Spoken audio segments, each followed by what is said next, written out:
ಮನೆ ರಾಜ್ಯದ ಇನ್ನುಳಿದ ಪ್ರಮುಖ ಸುದ್ದಿಯನ್ನು ಕ್ವಿಕ್ ಆಗಿ ನೋಡೋಣ. ಕರ್ನಾಟಕ ಎಕ್ಸ್‌ಪ್ರೆಸ್‌ನಲ್ಲಿ ಚಿಕ್ಕೋಡಿ ತಾಲೂಕಿನಲ್ಲಿ ದೂದ್ಗಂಗಾ ನದಿ ಅಪಾಯದ ಮಟ್ಟ ಮೀರಿ ಹರಿತಾ ಇದೆ. ಹಲವಾರು ಗ್ರಾಮಗಳಲ್ಲಿ ರೈತರು ಬೆಳೆದ ಬೆಳೆಯನ್ನು ಆಪೋಷಣಕ್ಕೆ ತೆಗೆದುಕೊಂಡಿದೆ. ಬೆಳಗಾವಿಯಲ್ಲಿ ಕೃಷ್ಣಾ ನದಿಯ ಅಬ್ಬರಕ್ಕೆ ಜಮಖಂಡಿ ಮೀರಜ್ ರಾಜ್ಯ ಹೆದ್ದಾರಿ ಬಂದ್ ಆಗಿದೆ. ಗಾಜನೂರಿನಲ್ಲಿ ತುಂಗಾ ಡ್ಯಾಂ ಭರ್ತಿಯಾಗಿದ್ದು 22 ಗೇಟ್ಗಳ ಮೂಲಕ ನೀರನ್ನು ಹೊರಬಿಡಲಾಗ್ತಾ ಇದೆ. ಬೆಳಗಾವಿ ಜಿಲ್ಲೆಯ ಚಿಕ್ಕೋಡಿ ತಾಲೂಕಿನಲ್ಲಿ ದೂದ್ಗಂಗಾ ನದಿ ಅಪಾಯದ ಮಟ್ಟವನ್ನು ಮೀರಿ ಹರಿದಿದೆ. ಬೇಡಕಿಹಾಳ ಗ್ರಾಮದಲ್ಲಿ ಹೆಚ್ಚು ಹಾನಿಯಾಗಿದ್ದು ಕಬ್ಬು, ಮೆಕ್ಕೆಜೋಳ, ಶೇಂಗಾ, ಸೋಯಾ ಸಂಪೂರ್ಣವಾಗಿ ಜಲಾವೃತವಾಗಿದೆ. ನದಿ ತಟದಿಂದ ಅರ್ಧ ಕಿಲೋಮೀಟರ್ವರೆಗೂ ನದಿ ನೀರು ನುಗ್ಗಿದ್ದು 106 ಎಕರೆ ಜಮೀನು ಜಲಮಯವಾಗಿದೆ. ಕಳೆದ 5 ದಿನಗಳಿಂದಲೂ ಪ್ರವಾಹ ಪರಿಸ್ಥಿತಿ ಇದ್ದು ಬೆಳೆಗಳೆಲ್ಲ ನೀರಿನಲ್ಲಿ ಮುಳುಗಿದ್ದು ಕೊಳೆಯುವ ಆತಂಕ ಎದುರಾಗಿದೆ. ರೈತರ ಸಂಕಷ್ಟ ಟಿವಿ9 ಕ್ಯಾಮೆರಾದಲ್ಲಿ ಸರಿಯಾಗಿದೆ. ನಾನೀಗ ದೂದ್ಗಂಗಾ ನದಿ ತಟದಲ್ಲೇ ಇದ್ದೇನೆ.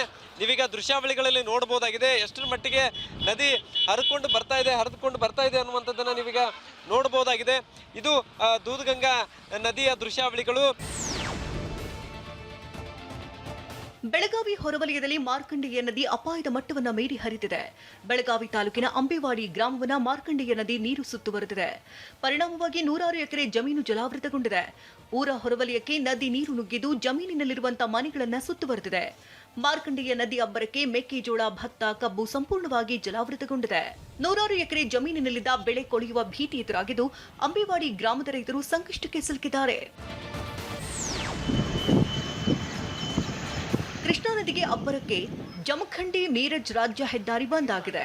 ಬೆಳಗಾವಿ ಜಿಲ್ಲೆಯ ರಾಯಬಾಗ ತಾಲೂಕಿನ ಕುಡಚಿ ಸೇತುವೆ ಮುಳುಗಡೆಯಾಗಿದೆ. ಕುಡಚಿ ಉಗಾರ್ ಖುರ್ದ್ ಮಧ್ಯ ಸಂಪರ್ಕಿಸುವಂತಹ ಸೇತುವೆಯಲ್ಲಿ ವಾಹನ ಸಂಚಾರಕ್ಕೆ ಕಷ್ಟವಾಗಿದೆ. ಕರ್ನಾಟಕ ಮತ್ತು ಮಹಾರಾಷ್ಟ್ರದ ಸಂಪರ್ಕ ಕೊಂಡಿಯಾಗಿರುವಂತಹ ಸೇತುವೆಯಲ್ಲಿ ನಿತ್ಯ 100 ಬಸ್ ಹಾಗೂ ವಾಹನಗಳು ಓಡಾಡ್ತಿವೆ. ಇದೀಗ ಸೇತುವೆ ಮೇಲೆ ಒಂದೆಡೆ ನೀರು ಬಂದರೂ ವಾಹನಗಳ ಓಡಾಟ ಸಾಗಿದೆ. ಹಾಗಾಗಿ ಬ್ಯಾರಿಕೇಡ್ ಹಾಕಿ ಸೇತುವೆ ಮೇಲಿನ ವಾಹನ ಸಂಚಾರ ನಿರ್ಬಂಧಿಸುವುದಕ್ಕೆ ಪೊಲೀಸರು ನಿರ್ಧರಿಸಿದ್ದಾರೆ. ಸೇತುವೆ ಬಂದಾದ್ರೆ 50 ಕಿಲೋಮೀಟರ್ ಸುತ್ತು ಬಳಸಿ ಸಂಚಾರ ಮಾಡೋ ಸ್ಥಿತಿ ಉಂಟಾಗಿದೆ.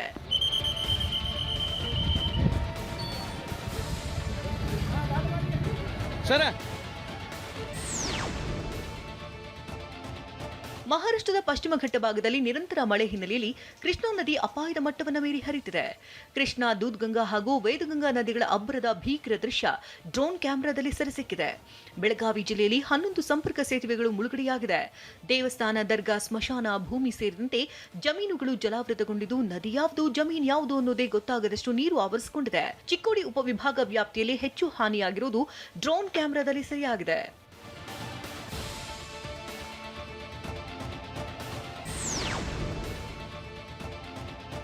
ಬೆಳಗಾವಿ ಜಿಲ್ಲೆಯಲ್ಲಿ ಪ್ರವಾಹ ಪರಿಸ್ಥಿತಿ ಹಿನ್ನೆಲೆಯಲ್ಲಿ ಸಿಎಂ ಡಿಕೆ ಶಿವಕುಮಾರ್ ಅಧಿಕಾರಿಗಳ ಸಭೆ ನಡೆಸಿದರು. ಮುಖ್ಯಮಂತ್ರಿಯಾದ ಮೊದಲ ಬಾರಿಗೆ ಕುಂದಾನಗರಿಗೆ ಆಗಮಿಸಿದ ಸಿಎಂಗೆ ಅದ್ಧೂರಿ ಸ್ವಾಗತ ದೊರೆಯಿತು. ಸುವರ್ಣಸೌಧದಲ್ಲಿರುವಂತಹ ಗಾಂಧಿ ಪ್ರತಿಮೆಗೆ ಪುಷ್ಪಾರ್ಚನೆ ಮಾಡಿ ಉತ್ತರ ಪ್ರವೇಶ ದ್ವಾರದಿಂದ ಒಳಪ್ರವೇಶಿಸಿದರು. ಬಳಿಕ ನೆರೆ ಹಾಗೂ ಬರ ಪರಿಸ್ಥಿತಿ ಬಗ್ಗೆ ಅಧಿಕಾರಿಗಳ ಜೊತೆ ಸಮಾಲೋಚನೆ ನಡೆಸಿದರು. ಉಪಮುಖ್ಯಮಂತ್ರಿ doctor G Parameshwar, Eshwar Khandre, MB Patil, UT Khader, HK Patil ಸಭೆಯಲ್ಲಿ ಪಾಲ್ಗೊಂಡಿದ್ದರು.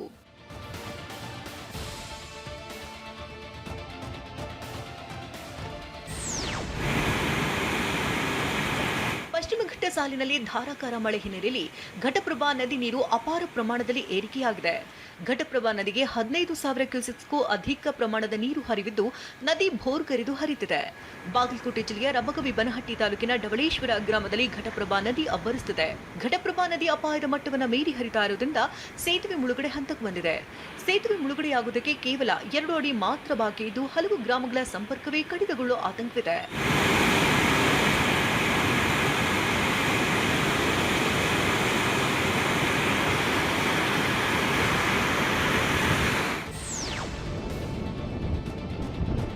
ಮಹಾರಾಷ್ಟ್ರ ಹಾಗೂ ಬೆಳಗಾವಿ ಭಾಗದಲ್ಲಿ ಧಾರಾಕಾರ ಮಳೆ ಸುರಿದ ಕಾರಣ ಘಟಪ್ರಭಾ ನದಿ ಉಕ್ಕಿ ಹರಿದಿದೆ. ಘಟಪ್ರಭಾ ನದಿಯಲ್ಲಿ 15,000 ಕ್ಯೂಸೆಕ್ಸ್ಗೂ ಅಧಿಕ ಪ್ರಮಾಣದ ನೀರಿನ ಹರಿವು ಕಂಡುಬಂದಿದ್ದು ಬಾಗಲಕೋಟೆ ಜಿಲ್ಲೆಯಲ್ಲಿ ಘಟಪ್ರಭಾ ನದಿಯ ಅಬ್ಬರ ಜೋರಾಗಿದೆ. ಘಟಪ್ರಭಾ ನದಿ ಮೈದುಂಬಿ ಹರಿತಾ ಇದ್ದು ನದಿ ತೀರದ ರೈತರಲ್ಲಿ ಬೆಳೆಗಳು ಜಲಾವೃತವಾಗುವ ಆತಂಕ ಶುರುವಾಗಿದೆ. ನೀರಿನ ಪ್ರಮಾಣ ಇನ್ನೂ ಹೆಚ್ಚಾದರೆ ಬೆಳೆಗಳು ಜಲಾವೃತವಾಗಲಿದೆ. ಹಳೆ ಬಾಗಲಕೋಟೆಯ ಹಿನ್ನೀರು ಸ್ಥಳದ ವಸತಿ ಪ್ರದೇಶ ಘಟಪ್ರಭಾ ನದಿ ಸುತ್ತುವರೆದಿದೆ. ಇದರಿಂದ ಮೀನುಗಾರರು ತಮ್ಮ ದೋಣಿಗಳನ್ನು ಸುರಕ್ಷಿತ ಸ್ಥಳಗಳಿಗೆ ಸಾಗಿಸಿದ್ದಾರೆ. ಕಾಲಿಗಿದ್ದಂಥ ನದಿಗಳು ಈಗ ಸಮೃದ್ಧವಾಗಿ ಏನೋ ಬೋರ್ಗರೆದು ಹರಿಯುತ್ತಿರುವಂತಹ ದೃಶ್ಯ ಕಂಡು ಬರ್ತಾ ಇದೆ. ಅದರಲ್ಲೂ ಕೂಡ ಬಾಗಲಕೋಟೆ ಜಿಲ್ಲೆಯಲ್ಲಿ ಈಗಾಗಲೇ ಒಂದು ಕಡೆ ಕೃಷ್ಣಾ ನದಿ ಆಗಿರ್ಬೋದು, ಅದರ ಜೊತೆಗೆ ಏನು ಘಟಪ್ರಭಾ ನದಿಯಲ್ಲಿಯೂ ಕೂಡ ನೀರಿನ ಪ್ರಮಾಣ ಕ್ಷಣ ಕ್ಷಣಕ್ಕೂ ಕೂಡ ಹೆಚ್ಚುತ್ತಾನೆ ಸಾಗ್ತಾ ಇರುವಂತಹ ಒಂದು ಸನ್ನಿವೇಶವನ್ನು ನಾವು ತೋರಿಸ್ತಾ ಇದ್ದೀವಿ. ಮಲೆನಾಡಿನ ಭಾಗದಲ್ಲಿ ಧಾರಾಕಾರ ಮಳೆ ಸುರಿತಾ ಇದ್ದು ತುಂಗಾ ನದಿ ತುಂಬಿ ಹರಿದಿದೆ. ಶಿವಮೊಗ್ಗ ತಾಲೂಕಿನ ಗಾಜನೂರಿನ ತುಂಗಾ ಡ್ಯಾಂ ಭರ್ತಿಯಾಗಿದೆ. ಜಲಾಶಯದ 22 ಗೇಟ್ಗಳ ಮೂಲಕ 30,000 ಕ್ಯೂಸೆಕ್ ನೀರು ತುಂಗಾ ನದಿಗೆ ಬಿಡುಗಡೆ ಮಾಡಲಾಗಿದೆ. ನೆನ್ನೆಗೆ ಹೋಲಿಕೆ ಮಾಡಿದರೆ ಇಂದು ಮಳೆ ಪ್ರಮಾಣ ಕಡಿಮೆಯಾಗಿದೆ. ನಿನ್ನೆ ಒಂದೇ ದಿನ ಡ್ಯಾಂನ 48,000 ಕ್ಯೂಸೆಕ್ ನೀರನ್ನ ನದಿಗೆ ಬಿಡಲಾಗಿತ್ತು. ಇಂದು ಮತ್ತೆ 30,000 ಕ್ಯೂಸೆಕ್ ನೀರನ್ನ ನದಿಗೆ ಬಿಡುಗಡೆ ಮಾಡಲಾಗಿದೆ.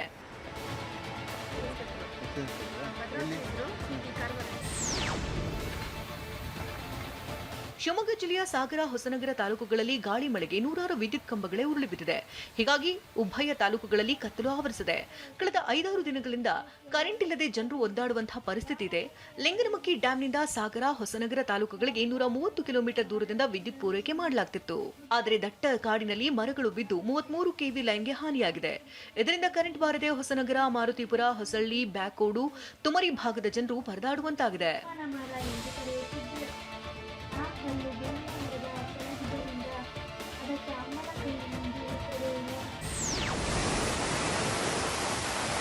ಚಿಕ್ಕಮಗಳೂರಿನ ಬೆಟ್ಟದ ಸಾಲಿನಲ್ಲಿ ಧಾರಾಕಾರ ಮಳೆಯಾಗ್ತಿದೆ. ನಿರಂತರ ಮಳೆ ಹಿನ್ನೆಲೆಯಲ್ಲಿ ತರೀಕೆರೆ ತಾಲೂಕಿನ ಕೆಮ್ಮಣ್ಣಗುಂಡಿ ಸಮೀಪದ ಹೆಬ್ಬೆ ಫಾಲ್ಸ್ ಭುರ್ಗರಿತಿದೆ. ಕಲ್ಲುಬಂಡೆ ಮೇಲಿನಿಂದ ಹಾಲ್ನೂರಿಯಂತೆ ಹೆಬ್ಬೆ ಫಾಲ್ಸ್ ಧುಮ್ಮಿಕ್ತಾ ಇದೆ. ಜಲಪಾತವನ್ನು ಕಣ್ತುಂಬಿಕೊಳ್ಳುವುದಕ್ಕೆ ಪ್ರವಾಸಿಗರು ಆಗಮಿಸುತ್ತಿದ್ದಾರೆ.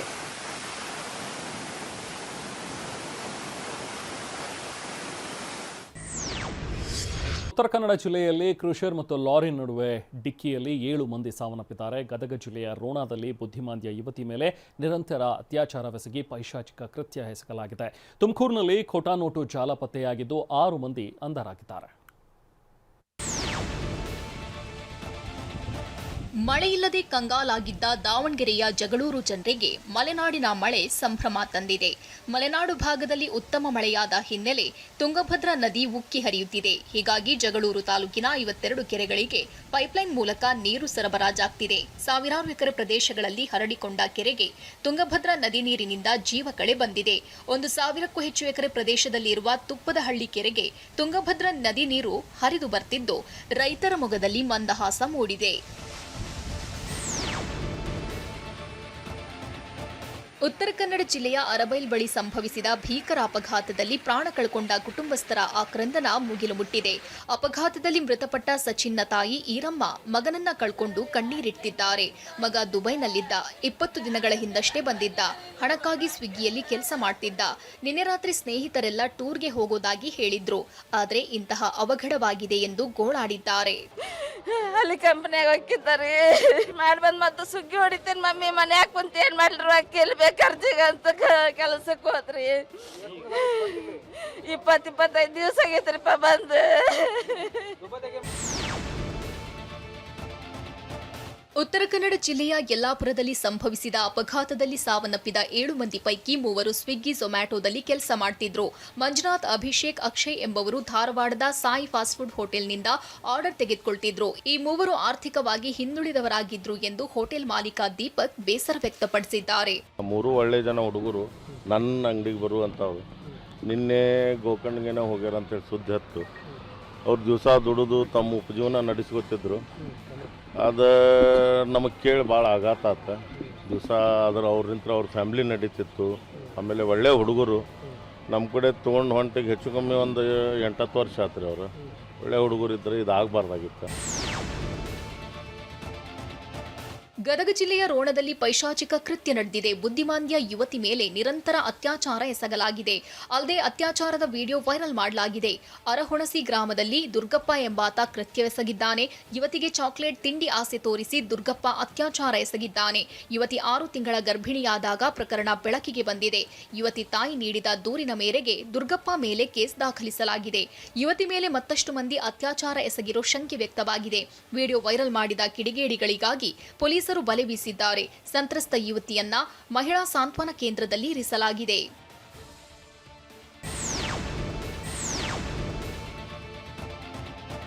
ತುಮಕೂರು ಜಿಲ್ಲೆಯ ಚಿಕ್ಕನಾಯಕನಹಳ್ಳಿಯಲ್ಲಿ ಖೋಟಾ ನೋಟು ಜಾಲ ಪತ್ತೆಯಾಗಿದೆ. ಒಂದು ನಕಲಿ ನೋಟಿನ ಜಾಡು ಹಿಡಿದು ತನಿಖೆ ನಡೆಸಿದಾಗ 6 ಮಂದಿಯನ್ನ ಬಂಧಿಸಲಾಗಿದೆ. ಖೋಟಾ ನೋಟು ದಂಧೆ ಕಿಂಗ್ ಪಿನ್ ರುದ್ರೇಶ್, ವೆಂಕಟೇಶ್, ತಿಲಕ್ ಕುಮಾರ್, ಕುಬೇರಪ್ಪ, ಹನುಮಂತಪ್ಪ, ರವಿ ಎಂಬವರನ್ನ ಬಂಧಿಸಲಾಗಿದೆ. ಪ್ರಮುಖ ಆರೋಪಿ ರುದ್ರೇಶ್ ನಕಲಿ ನೋಟ್ ಮುದ್ರಿಸುತ್ತಿದ್ದ. ಆ ನೋಟುಗಳನ್ನ ರವಿ ಮಾರಾಟ ಮಾಡ್ತಿದ್ದ. ಕುಬೇರಪ್ಪ, ಹನುಮಂತಪ್ಪ ಮಧ್ಯವರ್ತಿಗಳಾಗಿ ಕೆಲಸ ಮಾಡ್ತಿದ್ರು. ಬಂಧಿತರಿಂದ 500 ರೂಪಾಯಿ ಮುಖಬೆಲೆಯ 600ಕ್ಕೂ ಹೆಚ್ಚು ಖೋಟಾ ನೋಟು ವಶಕ್ಕೆ ಪಡೆಯಲಾಗಿದೆ.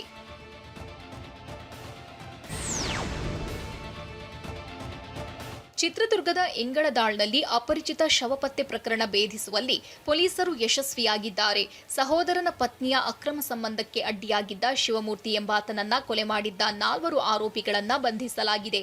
ಸುಮತಿ, ನೂರ್ ಅಹಮದ್, ಅಕ್ಷಯ್, ಜೇಂಕಾರ್ ಬಂಧಿತ ಆರೋಪಿಗಳಾಗಿದ್ದಾರೆ. ಮತ್ತೊಬ್ಬ ಆರೋಪಿಗಾಗಿ ಪೊಲೀಸರು ಬಲೆ ಬೀಸಿದ್ದಾರೆ. ಶಿವಮೂರ್ತಿ ಸಹೋದರನ ಪತ್ನಿ ಸುಮತಿ ಜತೆ ನೂರ್ ಅಹಮದ್ ಅಕ್ರಮ ಸಂಬಂಧ ಹೊಂದಿದ್ದ.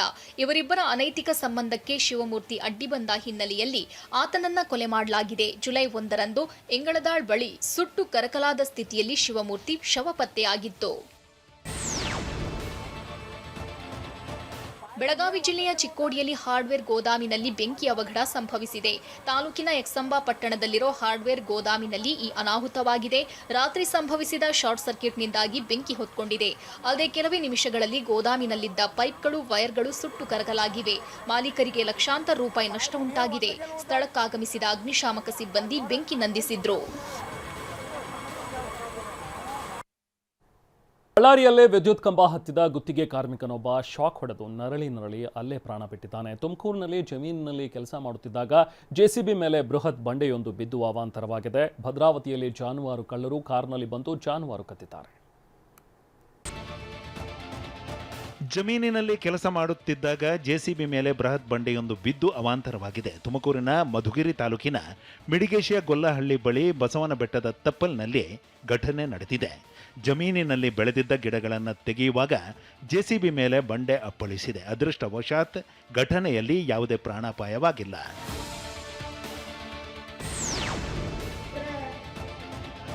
ಬಿಡದಿ ಟೌನ್ಶಿಪ್ ಯೋಜನೆ ವಿರೋಧಿಸಿ ರೈತರು ನಡೆಸುತ್ತಿರುವ ಹೋರಾಟ 481ನೇ ದಿನಕ್ಕೆ ಕಾಲಿಟ್ಟಿದೆ. ಬೆಂಗಳೂರು ದಕ್ಷಿಣ ಜಿಲ್ಲೆ ರಾಮನಗರ ತಾಲೂಕಿನ ಬೈರಮಂಗಲ ಗ್ರಾಮದಲ್ಲಿ ನಡೆಯುತ್ತಿರುವ ಹೋರಾಟದಲ್ಲಿ ನಿವೃತ್ತ ಲೋಕಾಯುಕ್ತ ನ್ಯಾಯಮೂರ್ತಿ ಸಂತೋಷ್ ಹೆಗ್ಡೆ ಭಾಗಿಯಾಗಿದ್ದಾರೆ.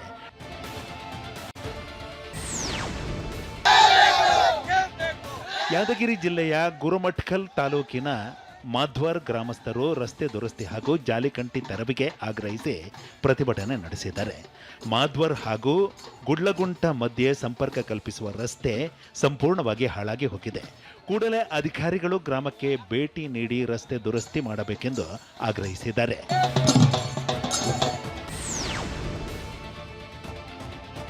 ಗದಗ ನಗರದ ಸರ್ಕಾರಿ ಹೆರಿಗೆ ಆಸ್ಪತ್ರೆಯ ಅವ್ಯವಸ್ಥೆ ಕುರಿತು ಟಿವಿ9 ವರದಿಗೆ ಜಿಲ್ಲಾಧಿಕಾರಿ ಸ್ಪಂದಿಸಿದ್ದಾರೆ. ಐಸಿಯು ವಾರ್ಡ್ನಲ್ಲಿ ಎಸಿ ಬಂದ್ನಿಂದಾಗಿ ರೋಗಿಗಳು ಪರದಾಟ ಬಗ್ಗೆ ಟಿವಿ9ನಲ್ಲಿ ವರದಿ ಪ್ರಸಾರವಾಗುತ್ತಿದ್ದಂತೆ ಅಪರ ಜಿಲ್ಲಾಧಿಕಾರಿ ದುರ್ಗೇಶ್ ಆಸ್ಪತ್ರೆಗೆ ಭೇಟಿ ನೀಡಿದ್ರು. ಅವ್ಯವಸ್ಥೆ ಬಗ್ಗೆ ಆರೋಗ್ಯ ಇಲಾಖೆ ಅಧಿಕಾರಿಗಳನ್ನ ತರಾಟೆಗೆ ತೆಗೆದುಕೊಂಡರು. ಪರಿಶೀಲನೆ ಬಳಿಕ ಸರ್ಕಾರಕ್ಕೆ 2 ಪುಟಗಳ ವರದಿ ಸಲ್ಲಿಕೆ ಮಾಡಿದ್ದಾರೆ. ಸೆಂಟ್ರಲೈಸ್ಡ್ ಎಸಿ ಸಂಪೂರ್ಣ ಕೆಟ್ಟು ಹೋಗಿದೆ. ಆಸ್ಪತ್ರೆ ಸಮಗ್ರ ಅಭಿವೃದ್ಧಿಗಾಗಿ 1,86,00,000 ಮೊತ್ತದ ಪ್ರಸ್ತಾವನೆಯನ್ನ ವರದಿಯಲ್ಲಿ ಸಲ್ಲಿಸಿದ್ದಾರೆ.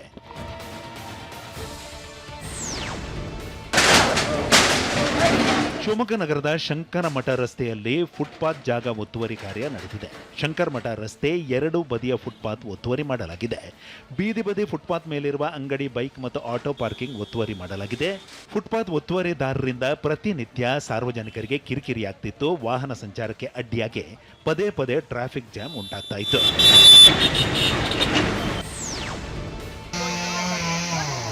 ಮಡಿಕೇರಿ ತಾಲೂಕಿನ ಮೂರ್ನಾಡು ಸಮೀಪದ ಐಕೋಳ ಗ್ರಾಮದಲ್ಲಿ ಚಲಿಸುತ್ತಿದ್ದ ಕಾರಿನ ಮೇಲೆ ಬೃಹತ್ ಮರ ಬಿದ್ದಿದೆ. ಮರ ಬಿದ್ದು ಮಾರುತಿ ಓಮ್ನಿ ಕಾರು ಸಂಪೂರ್ಣ ಜಖಂಗೊಂಡಿದ್ದು, ಕಾರು ಚಾಲಕ ಆಲಿ ಗಂಭೀರವಾಗಿ ಗಾಯಗೊಂಡಿದ್ದಾನೆ. ಮೂರ್ನಾಡು ಠಾಣಾ ವ್ಯಾಪ್ತಿಯಲ್ಲಿ ಘಟನೆ ನಡೆದಿದೆ.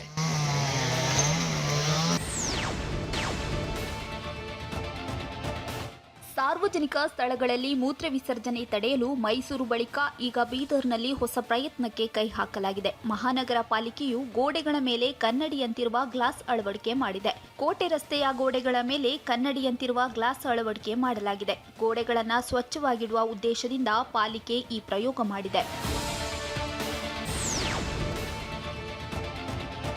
ಚಾಮರಾಜನಗರ ಜಿಲ್ಲೆಯಲ್ಲಿ ಕಾಡಾನೆಗಳ ಹಿಂಡು ಸಫಾರಿ ವಾಹನವನ್ನ ಹಿಮ್ಮೆಟ್ಟಿದೆ. ಹನೂರು ತಾಲೂಕಿನ ಅಜ್ಜಿಪುರ ಸಫಾರಿಯಲ್ಲಿ ಈ ಘಟನೆ ನಡೆದಿದೆ.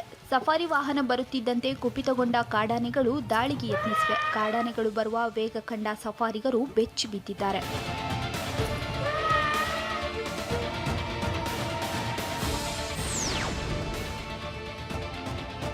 ಚಿಕ್ಕಮಗಳೂರು ಜಿಲ್ಲೆಯ ಮಲೆನಾಡು ಭಾಗದಲ್ಲಿ ಕಾಡಾನೆ ಹಾವಳಿ ಹೆಚ್ಚಾಗಿದೆ. ತುಂಬಳ್ಳಿಪುರ, ಹುಣಸೇಹಳ್ಳಿ, ಬಸರವಳ್ಳಿ, ಕೆರೆಮನೆ ಸುತ್ತಮುತ್ತ ನಿರಂತರವಾಗಿ ಕಾಡಾನೆಗಳು ಉಪಟಳ ನೀಡುತ್ತಿವೆ. ಕಾಫಿ ತೋಟದಲ್ಲಿ ಬೀಡು ಬಿಟ್ಟಿರುವ 4 ಕಾಡಾನೆಗಳು ಸ್ಥಳೀಯರಲ್ಲಿ ಆತಂಕ ಮೂಡಿಸಿವೆ.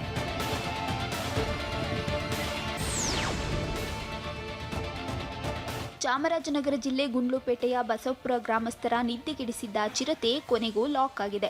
ಆಗಾಗ ಗ್ರಾಮದೊಳಗೆ ಎಂಟ್ರಿ ಕೊಡುತ್ತಿದ್ದ ಚಿರತೆ ಜಾನುವಾರುಗಳ ಮೇಲೆ ದಾಳಿ ನಡೆಸಿ ಜನರಲ್ಲಿ ಆತಂಕ ಮೂಡಿಸಿತ್ತು. ಹೀಗಾಗಿ ಅಲರ್ಟ್ ಆದ ಅರಣ್ಯ ಇಲಾಖೆ ಚಿರತೆ ಸೆರೆಗೆ ಮುಂದಾಗಿದ್ದು, ಕೊನೆಗೂ ಅರಣ್ಯ ಇಲಾಖೆ ಇಟ್ಟಿದ್ದ ಬೋನಿಗೆ ಚಿರತೆ ಬಿದ್ದಿದೆ. ಚಿರತೆ ಸೆರೆಯಾದ ಬೆನ್ನಲ್ಲೇ ಗ್ರಾಮಸ್ಥರು ನಿಟ್ಟುಸಿರು ಬಿಟ್ಟಿದ್ದಾರೆ.